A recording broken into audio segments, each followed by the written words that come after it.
What's going on is Anton from AntonDaniels.com. I appreciate you guys for continuing to rock with me. I'm about to take a flight back home. And just as much as I love being here, I always like going back to my office and going back to my home base because I've created an oasis for myself.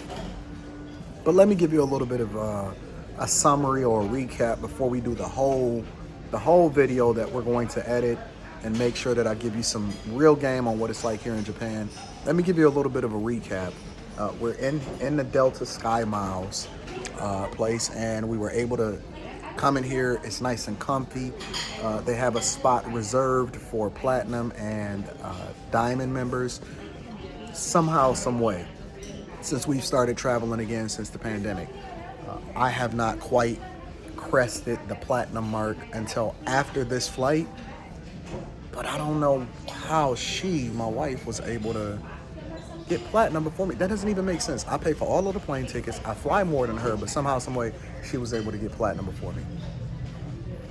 Make it make sense. They got these little quiet booths that you can tap into here at the Sky Club so that we can have this conversation without having everybody all in your business. But I know it's been a while. While I've been in Japan, you've seen me with a hat on the entire time, and that's because I grew a full head of hair.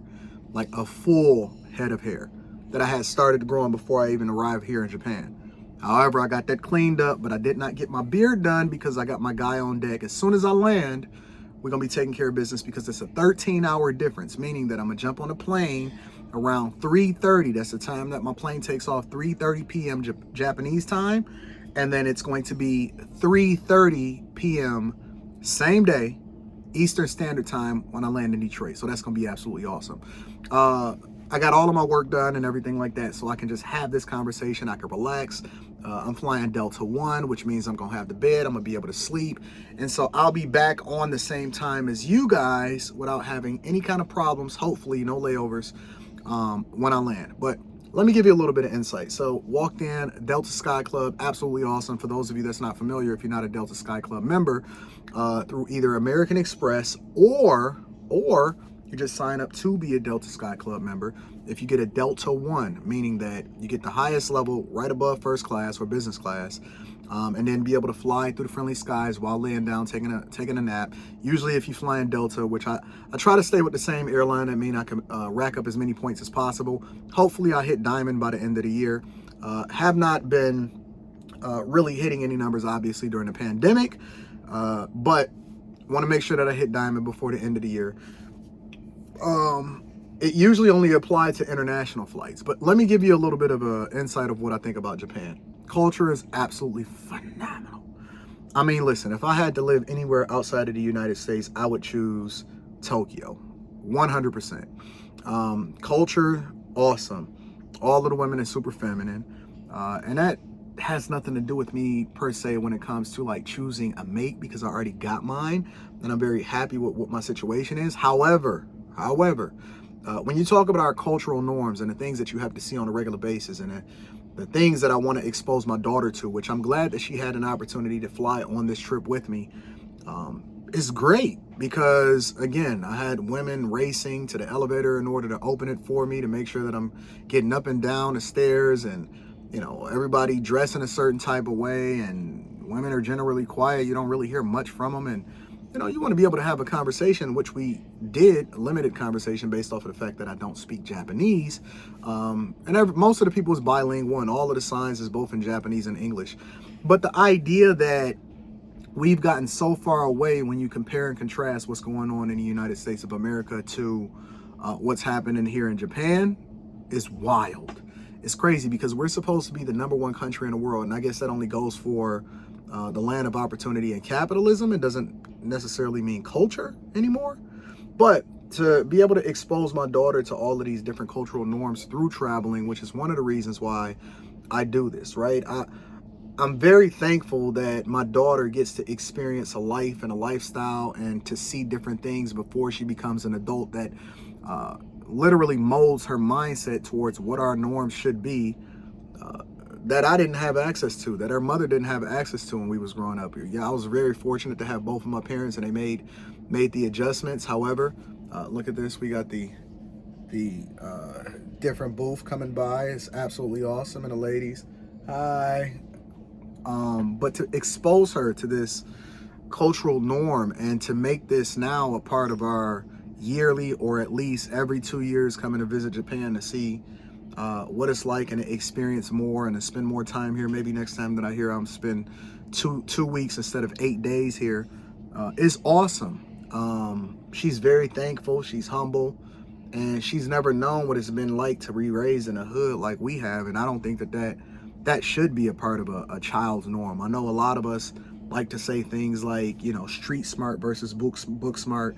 I don't want my daughter to be street smart. I want her to be wise. I want her to be spiritual. I want her to be humble, you know, to be feminine, that whole 9 yards. And so as a parent, one of the things that we made and, you know, we really were very dedicated to the idea that we were only going to have one child and throw everything we can into her. So that was awesome.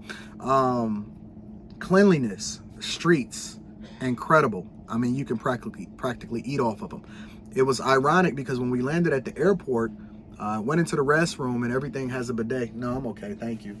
Everything has a bidet and they have a limited amount of paper products, meaning that they didn't even really have trash cans on the street. You kept your trash with you, and it was just a mindset that you then programmed within yourself not to just throw your stuff in a trash can. And to see how dirty a lot of these streets are in the United States of America, from all of the different places that I traveled to, from LA all the way to New York, down to Miami, through Texas, and up back to all the way up to Milwaukee. It's crazy because no matter where I went in Japan, and we went to Ginza, Shibuya, all of the different cities. I mean, we traveled all over. We went and seen Godzilla, the 3D thing, which I don't think that came out on the camera because of the way that, you know, the lenses and stuff like that. We went to the top ramen places, to Ishiran. Obviously, we were in Midtown. I stayed at the Ritz-Carlton, and it was absolutely awesome. I mean, we went over to the Buddhist temple. We went to the street, the big street where everybody does all of the shopping and everything like that. We went shopping a little bit at Versace, Louis Vuitton, Gucci. Price is significantly cheaper. But it was a great trip, and just to see how clean and nice the weather is and how awesome the people are. And, you know, I know a lot of the questions that people will say is, well, did you as a black person feel like you stuck out? I never do. I am comfortable in spaces where it's not majority black people, where you are the minority, and I'm also comfortable in spaces where there are a lot of black people. And so I'm just me no matter where it is that I go. And everybody treated me like normal, right? As a matter of fact, I would even say that they treated me better than what I expected to be treated like just as a normal person here in Japan, right? In Tokyo, Japan. So got an opportunity to ride the train, so we had to do that. That was a slight learning curve, simply because, you know, we were using a combination of Google Maps along with using the signs and things like that. One thing that I want to dispel, and I'm gonna have this conversation again when we do a full edit of all of the videos, is that you do not need a Suica card, right? They don't take American dollars similar to how they do over in like maybe the Dominican Republic, right? They do only take the Japanese yen, which the equivalent for me during the time of this recording, as soon as I landed at the airport, I did an exchange. You can do a maximum of like $2,100 at one time. And that equivalent was like 296,000 Japanese yen.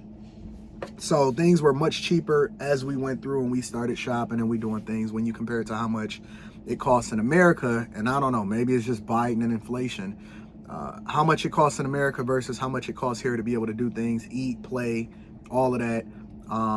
The food was incredible. Culture was awesome. Shopping was great. Weather was awesome. We even went over to Disneyland, and Disneyland here is much different than the Disneyland over in Florida, which you know, we've been a couple times and we've documented it on this channel. So yeah, everything is just different in a good way. I did not have any bad experiences, and I'm intentionally trying to recall, and I was looking for something to criticize and have a bad narrative about, but I just don't, right? We did drop a bag. My total cost for this trip, and I'll go into it in a later video, in which will be much longer, and I got all of the B-roll footage for you guys. My total for this trip is somewhere around close to 50,000. And that's just because, I'm all about experiences. And so I came over here for a lot of business reasons. One of them was to understand and get inspiration behind what it is that we're going to do from a merch perspective, which we do have that. Also, for the Patreon members, I'm also going to break down some of the things that I observed when it comes to investing in your business, cashierless businesses and things like that. I did look for a lot of the vending machines that a lot of people talked about that existed over here in Japan. It wasn't a big thing. Anime is a really big thing over here, and so some of the stores that was the biggest was the ones that was like that. It was a lot. It was a lot to take in, and I'm glad that I was here for about 8 days. It was the perfect amount of time for me personally because I got to get back to business. And the biggest gripe that I have, biggest gripe that I have is that for the people that travel over to Tokyo, and I know it's not a really big thing because I didn't see a lot of black people here, but I did see some. I even saw some incredibly feminine black women over here, and maybe they just adopted the cultural norms, and so now they operating with that same mindset. The police officers only had batons. They didn't even have guns. The one criticism that I have was not even as it relates to Japan, but it came to the time zone. I had a lot of trouble adapting to basically being the opposite of what was happening over in the United States of America, because I was streaming during the week for the Millionaire Morning Show, also for the Q show, which should be tonight as you're watching this, and I gotta find another name for that. Q said she wanted to get another name for that, so make sure y'all tune into the live stream tonight, and shooting on Wednesday and stuff like that. So when it was nighttime here, it was daytime there, and when it was daytime there, it's the same. Like, it was the opposite, right? When it was daytime there, it's nighttime here. When it's nighttime there, it's daytime here. And so I had a very difficult time adapting to the time zone changes, considering that everything that I was doing was still based off of what it was that I had to do from an American perspective, right? From an Eastern time zone perspective. And so that's my only gripe. And that if you're coming over here, but you're still making American money, then you're going to have a hard time, or you may have a hard time, at least I did, have a hard time adapting. I would be up at night working, even to the point to where I would choose to have one phone, I actually programmed one of my iPhones to stay on American time, and I left this iPhone on, Japanese time. But that still didn't really help because it didn't differentiate between it was AM or PM, and so it was an hour difference. So basically, if it's 3 p.m. here, then it's 2 a.m. there, or something like that, or 4 a.m. there. I don't know, 13-hour difference, whatever. I'm still confused. I'm a C student. Don't take me into consideration. But listen, I love you guys. I appreciate you. I would encourage you, not necessarily to say that you have to come to Tokyo or Japan. I think you can do this trip for significantly less. If I was just trying to, do it at a minimal cost while at the same time getting the best experience out of it without necessarily, scrimping, because my plane tickets was $31,000. So that ate up the big chunk of the budget. But if I wanted to just do it for 3 people in the same vein, you could probably do this trip for way less than $10,000. Not saying that that's an easy amount of money, but I'm just saying that if you wanted to not have to worry about money while actually still getting over here, you don't have to necessarily fly Delta One or first class or whatever. If you can, endure through a 13-hour flight while being a little bit uncomfortable versus me, I want to sleep on my planes and be landing refreshed and get all of the amenities and everything like that. You probably can do it flight, hotel, depending on how many you do, for 3 people. I'm pretty sure I could have did this whole trip for less than $10,000-$12,000, right? For a person that's flying as an individual, or you want to fly with a partner, you can get over here and back, hotel stays, everything. You can probably do it for less than $6,000-$7,000. Just estimating off the top of my head. I'll give you guys the real numbers later. But in a general sense, it was awesome. I wouldn't trade it for the world. I wouldn't have done it any differently. I've had a lot of great experiences. I got a lot of B-roll footage to show you guys. So just giving you guys an update on what's going on. I will see you on my next update vlog, probably in the studio or downtown Detroit or something like that. I love you guys. I appreciate you. Make sure you hit a like for the YouTube algorithm, subscribe to the channel, turn on your notifications. Make sure you tap into the Patreon. Link is in the description as well as pinned to the top of the chat. Make sure you get that Teach Hanley 30% off your first order plus a free gift. You see how smooth my head is and everything. I got a lot of stubble. Got some gray coming through. Silver Fox in the building. Head is smooth as usual, but at the same time, I still got to get things trimmed up. But that's that Teach pack, 30% off your first order plus a free gift. Let me know in the comments where you want me to experience next. I'm thinking Italy. Let me know in the comments what you want me to experience next, what you want me to document next. I love you. I appreciate you. I'm gonna holler at you guys later. Peace.